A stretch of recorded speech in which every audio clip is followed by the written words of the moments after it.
Hey everyone, welcome back to Ragtag Stacking. In today's video, I want to talk a little bit about what you would like to see next with silver spot price.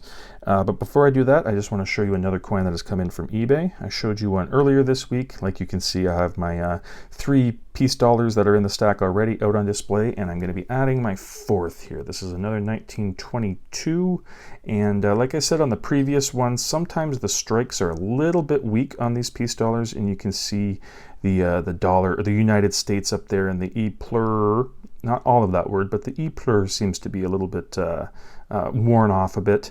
But I do love the eagle, and I said previously that I think I might like the eagle reverse on the piece a little bit more than the Morgan. I do like them both, but if you had to ask me my preference, I think I like the eagle design, even with the historical weaker strikes on some of them, than the eagle on this. But they're both beautiful coins. And if you've watched my video on how I store my silver, you know that I like to put my silver in tubes.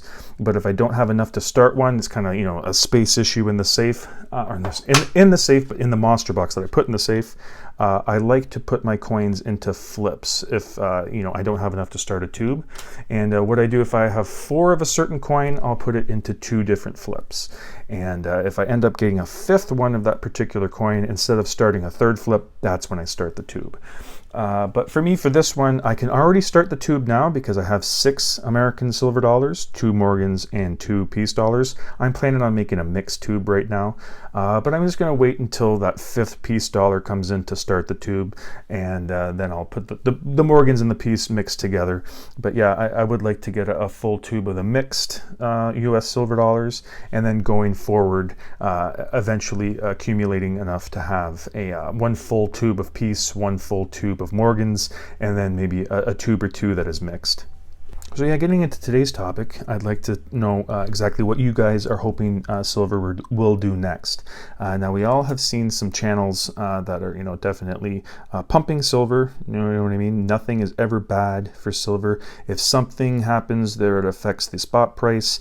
You know what I mean? It's just, you know, a temporary setback. It's still going to the moon. We've all heard these channels, and you know, there's also the reverse, where people are really into whatever it is, like crypto or something, and they don't see silver as valuable. They don't see it as that hedge against inflation, and they don't see it as, you know, the preserving your wealth. They look at it as an asset that's not gaining them any money. You know, spot price could go up, but you know, with those premiums associated with the silver, they just see it as sitting potential profits. You know what I mean? They don't look at it as, you know, a physical savings account, and that's perfectly fine for some people. They don't want to invest in the physical silver. They might not have the room in their place. They might not like the returns that they're looking for. They want something else. And you know, definitely silver's not that thing. If you're looking for quick profits or a quick turnaround, don't look to be getting into physical metals. This is a long-term game. But for me, I'm still in accumulation mode. So don't get me wrong, I would love to see silver go up to $100 an ounce. But I would love to see silver at $100 an ounce in 2031. You know what I mean? I wouldn't mind it in 10 years. Because if it were to jump up to $100 an ounce in, you know, 2 months, I would have to completely change the way I stack. There's no way I'd be able to continue going on the way I'm stacking currently. You know, my dollar cost average would just go through the roof because I don't have the amount that I'd like. I still want to buy, and so obviously if the price keeps going up, my average will keep going up. And I can completely understand people that have been stacking for, you know, decades wanting it to go up, because I've heard people talking about, oh, I used to get the silver eagles at, you know, 13, including premiums and stuff like that. So if they were to sell it now, they've, you know, kind of close to like doubling their money. So if you were to get an eagle now and pay whatever the markups were, and then you were to sell it to a coin shop, you'd be getting less. You'd be obviously getting less than what you paid for it.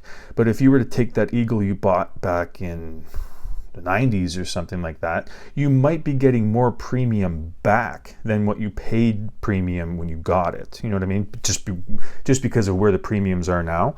So I can definitely see people with stacks like that wanting silver to keep going up into the moon just so they can get more return on their silver. You know, it's all gravy for them right now. I'm not in that boat. So for people that have been doing it for a while and are looking to get out, I can see why they're jumping on the bandwagon of let's see this thing go to the moon. And you know, I can't blame them. You know what I mean? If they just are continuing to make money the more it goes up, then, you know, obviously I would like to see it go up. But for me, that spot price is affecting my purchasing. Obviously, it's affecting my stack in a good way. If it goes up, the value goes up. But I won't be able to continue putting silver in there at the clip that I usually do, or the rate that I usually do, because it's too high. So for me, yeah, you might call it selfish, but I don't want to see, you know, $100 silver overnight.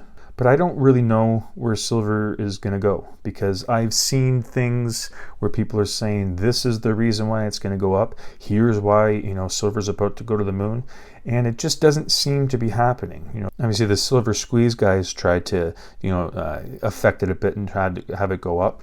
But it moved slightly, you know what I mean? And then spot price just dipped back where it was. And mainly the premiums were affected by that. And spot price kind of just rebounded. But that's it's not the best way to affect the spot price with the physical stuff. Like I said in the previous video, if you wanted any chance of like a percentage of affecting silver with the raids and the squeeze that they're going with, it would be on that paper side. Because the physical side of silver doesn't really affect spot price too much. You got to think of a lot of the transactions. You're talking to somebody on eBay, you meet up in a parking lot, you give him cash for the metals that he pulls out of his trunk, you go on your way. How is that going to affect spot price? No one knows that happened. No one knows those metals changed hands. No one knows those people even had metals. So how could that affect spot price? So the physical part of the silver, you know, it might move a little bit just because of the supply and demand. And they say, oh, you know, there's the shortage everyone keeps talking about. That, you know, has been affected by the silver buying. But you can see what the effect that it has on spot price. It really nothing. You know, we all know and we've heard that it's been manipulated for years. It's not being manipulated on the physical side. The manipulation is happening on the paper side. It's been going on for years. It's going to be really hard to try and crack that like you did with GameStop and all that things. It's a bit different with the silver. So what would you like to see from silver? If you had three options, if you had the option of $50 silver overnight, the same amount of silver overnight, or $20 silver overnight, what would you go for? For me, same or 20 is on the table. You know what I mean? If it drops further, like we saw when it went down to 11 back in March 2020, we saw that the spot price just plummeted down to like close to $11. There's no way you were getting silver at that price. The premiums stayed exactly where they were pre-dip. They didn't move, so you were paying basically the exact same amount you were paying, and it had nothing to do with spot price. And that from there, that was the era where kind of the high premiums started. I don't think that would be a good thing, like a huge drop. I don't want something like that. Like I don't want it to go to 15 overnight or 10. Obviously, that'd be really good buying opportunities, but those buying opportunities wouldn't be reflected in the premiums that they're showing. So it's kind of a, you know, not lose-lose, but a win-lose. You know, you're taking it good, but you have to take bad with it. But if it were to stay exactly where it is, and, you know, move up, you know, a percentage one year and then down a percentage, just slow movement, kind of plateauing, not moving, just going sideways. That's sort of what I want to see from silver. And that's kind of what we've been getting from silver this year, with more people expecting it to shoot the moon and all that stuff. A lot of people are surprised that, you know, silver hasn't moved that much, and they're saying, when's silver going to break out? When's silver going to, you know, hit 50? I'm hoping not for a long time. And again, I don't have any inside information. I don't have any knowledge that you guys don't have. It's just seeing what's going on and seeing the things that people are saying, oh, this is what's going to cause it. They're going to, you know, talk about the inflation rates and the bond yields and stuff like that. Hasn't really moved silver that I've seen. So I'd like to see this trend continue. Like I said, I do want to keep picking up while it's at these prices. And a little bit of movement going up is fine. If it gets to 30, you know, I'll still be buying the same way that I do. If at the end of the year it's in between 30 and 35, I'll still obviously be picking up.